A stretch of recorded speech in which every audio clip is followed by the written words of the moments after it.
This is Todd Toback, and I want to welcome you to an awesome show today. If you notice, I'm actually not in my normal studio here. Our audio engineer just had a baby last night and basically needed some much time needed off. So first of all, I want to thank Jesse for all his hard work on the show. If you notice, we're in a different location.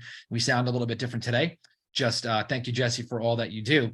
But today, man, you're going to love today's show. We have a pest control salesperson who went from the corporate job to working 9 to 5 to then having a business. This month is on track to make $150,000. And you are going to love what Jeff has to share.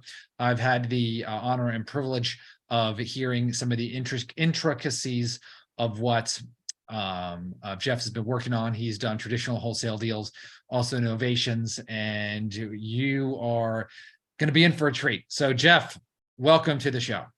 Thanks for having me, Todd. So tell us, let's start from the beginning in 60 seconds or less.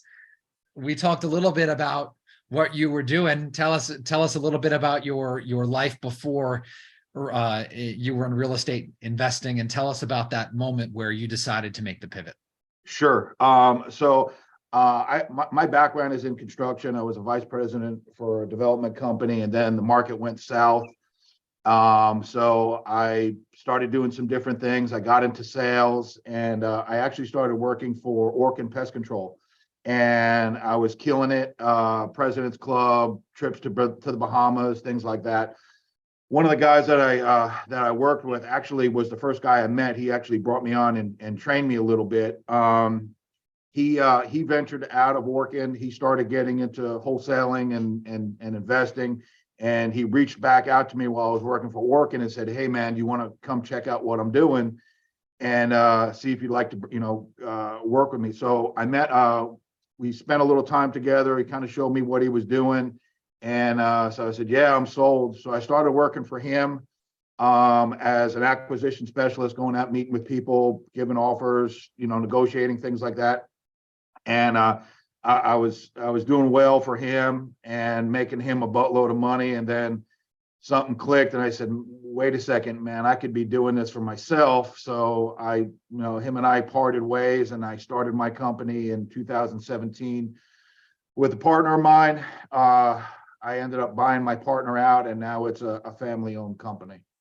Okay. Well, that was a lot. Okay. So let me, first of all, I want to say, if you're in a corporate job, right? It sounds like obviously you went through, the real estate crash, and then you work in the corporate thing, but, I want to say success leaves clues, right? So, Jeff, you said that you were like the President's Club and stuff like that. So it sounds like obviously you got a pretty good work ethic, behind you. Yeah. I mean, if you're not out hustling, you're not making money. So that's my belief. You can't make money sitting on the couch watching Judge Judy. So I think the other part about this is, your friend who recruited you, right? There was a reason why he recruited you, so if you're wondering like, hey, opportunity never comes my way, obviously, like your buddy who was working at Orkin saw something in you and says, "Hey, I want to try to get Jeff working with me," right? So he saw that.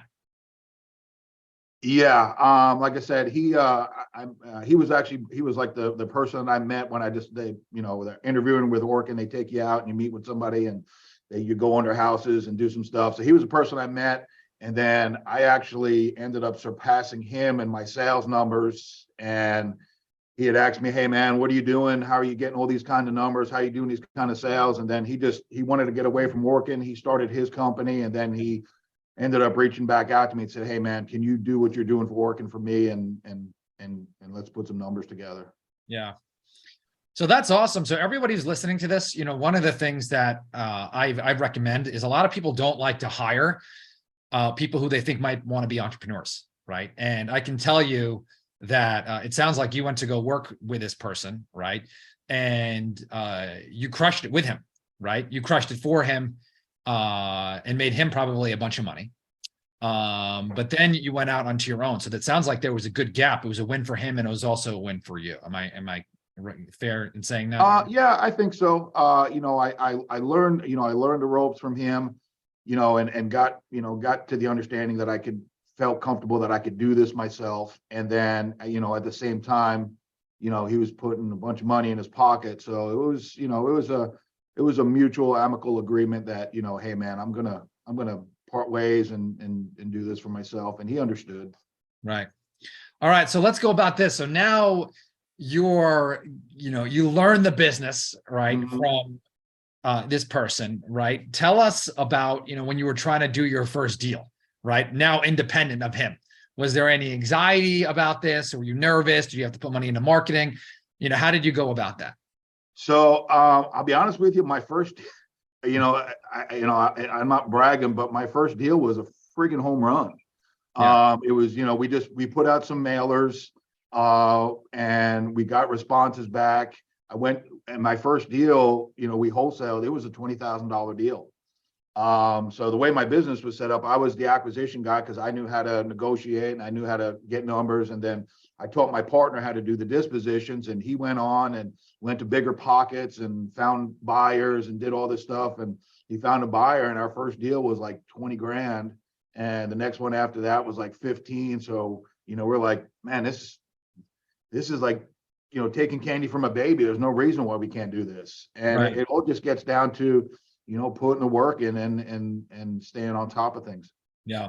Well, I'll tell you what, like, direct mail is near and dear to my heart, right? I mean, it's like one of my most favorite and predictable ways to get a deal. It sounds like obviously that's how you got your first one. Sounds like that's how you got your second one. I mean, that's just awesome. So you guys were cruising, right? It sounds like we talked a little bit about your partner was working a 9 to 5, right? So tell us a little bit, because I talk a lot about partnerships and how they can work and how they can't, right? Yeah. So tell us a little bit about, you said you're no longer in that partnership, right? Yeah. So he's still my best friend. We still golf every Sunday. We were just at a point where he couldn't put in as much time as I needed him to do, because he still had a 9 to 5. He works for a large corporate company, and he's got benefits and he's got all these things, and he just doesn't have the ability to take that leap of faith and put forward. He's more of a traditional, confident, needs something confident that is going to be there, where I'm more adventurous. So he was a little bit hesitant. So, we were at that point. I said, hey man, I at that point we were, I had enough money banked that we were starting a company. I didn't draw a salary, but I was getting to that point that, hey man, I need to start drawing some money from this. And in order for me to do that, I'm going to need you to put in more. He's like, well, hey man, I can't leave my company. So I bought him out for, some money, and then I just took over from there. Right. So everybody listening to this, by the way, I want to, there's a big learning lesson here, right? Number one is that before you get into a partnership, if it's okay, if you don't mind if I share for a second here, Jeff. No, go ahead, man. Before you get into partnership, it's important to set the expectations, right? Who's doing what, right? Who's bringing what to the table? Because if you're both bringing the same thing to the table, right, it's usually not a good partnership. The second thing is time, right? How much time are you both willing to put in? And then 3, hey, what are you going to do if it doesn't work out? Right. And so thankfully, it seems like obviously you were able to buy out your partner and you guys are still best friends, which is just awesome. But, partnerships are good if you guys are bringing something to the table. They don't always have to be 50-50. Usually they're better if they're not 50-50. Usually, an 80-20 or a 70-30 is appropriate depending on, it's very rare that people bring a 50-50 value to the relationship, not because they're bad, but because they have different priorities. So man, so you went on your own, you did the direct mail, you got a couple of deals, you were in with your partner, you guys decided to part ways amicably. Tell us a little bit about what your business looks like these days, not necessarily today, but this past like 3 months. What kind of deals are you doing? What kind of volume? And what your team looks like. So my team right now currently have 3 virtual assistants that are doing the majority of, we do texting. That's our main focus as far as our marketing, SMS And we got it set up that, they'll put out about, somewhere between 700 to 1,000 texts a day per assistant. We average probably somewhere, I would say somewhere about 6 to 8 deals a month. We also do a lot of stuff. A lot of other wholesalers bring us their deals to help them find, do dispo them for them. So my company consists of myself, my assistants, like I said, my daughter. I'm grooming her to take over the company. My goal is to retire at 55, and she'll take over the company.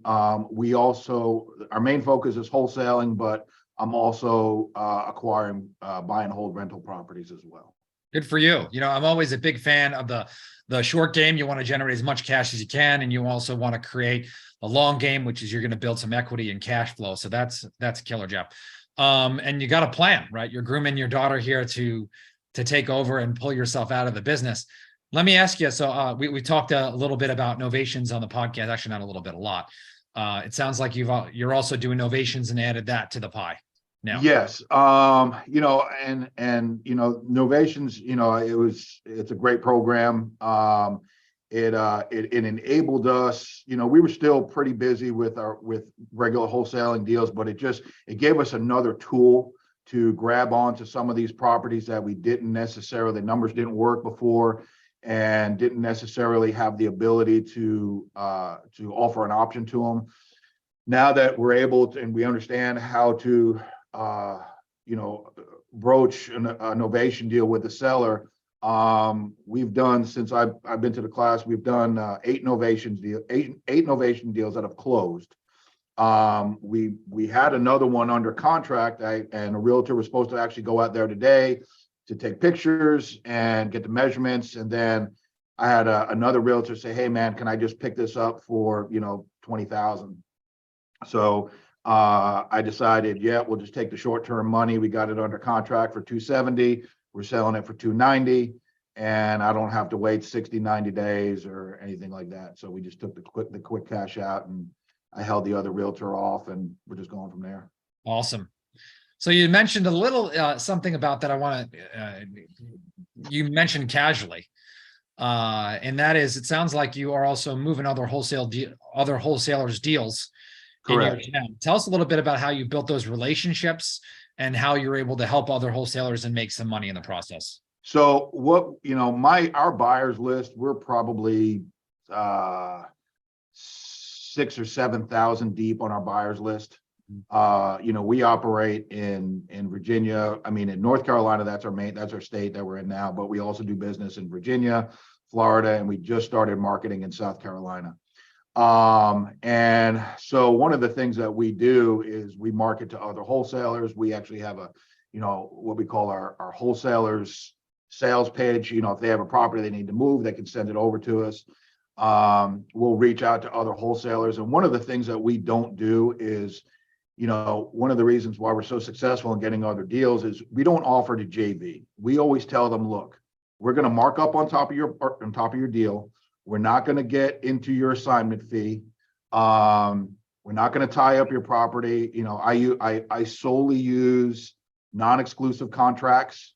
If we can find a buyer, awesome. If they find a buyer before we do, we just tell them, hey, just let us know and we'll give you a high five over the phone. Good job. I think being a resource to other wholesalers and not wanting to take part of what they're doing, I think that's the reason why we get a lot of people like to deal with us. Right. Yeah, it sounds like you've built some really good long-term relationships, but you're also leaving no risk for the wholesaler. Correct. Right. Man, okay, so now someone's listening to this and they're thinking, okay, $150,000, right, from being in a corporate gig. And some people are like, I can't even dream of that, right? What would be like the top, maybe 1 or 2 tips that you would give somebody if maybe they've done a few deals and they're looking to make a jump from a corporate job, or maybe they're looking to scale to where you're at? I mean, obviously you're doing a lot of volume, and it doesn't sound like you've got a tremendous amount of overhead, right? I know some people have like some huge teams, and it seems like they're doing all the work themselves and they're not a lot of profit. And you've got this, like, 3 VAs, you yourself, you got your daughter. It sounds like this thing, I don't want to put words in your mouth. It sounds like it's got a nice, healthy margin. It does. We've got an office and things like that. I think one of the biggest things is, one, getting systems in place that work, that streamline, that help you streamline stuff. Getting software in place that helps you track stuff.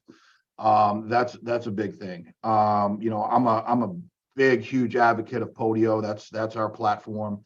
Our Podio platform is pretty intricated. It works with batch. We also use batch leads.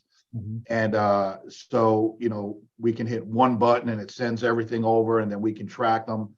That's a big thing. Getting your people trained, that they're confident. Anybody can hire a virtual assistant, but if they're just reading a script, they're just like anybody else. So getting them honed into having conversations, not just reading off of a script and being personable. They're going to be a lot more successful than just anybody. The biggest thing that I see that I harp on is know your deal. Know what the deal actually is going to cost. Know what your renovations are going to cost, and send out deals that make sense. When you just contract on anything, we let a lot of things go by that we can't make the numbers work. A lot of people say, "Oh, contract on everything." I'm not a believer in that. Because you lose credibility when you do that. I would rather offer someone a realtor referral than have to back out of a deal because the numbers won't work. So know what renovations costs are. Know what it costs to replace a roof. Know what flooring costs, and then send out deals that make sense. Just sending out crap, to anybody, all you're doing is you're losing credibility. If you send out deals that make sense, they're going to get sold and you're going to make money. Right. Well, it sounds like a great resource for people who want to JV with you. You gave us a lot of good advice, Jeff. Do me a favor. I think, and frankly, I think you do everyone else a favor on this podcast. If someone wants to bring you a deal, or maybe they want to join venture with you, or maybe they want to join your team, or just reach out, how would they get a hold of you? You can shoot me an email at jeff@assuritypropertybuyers.com.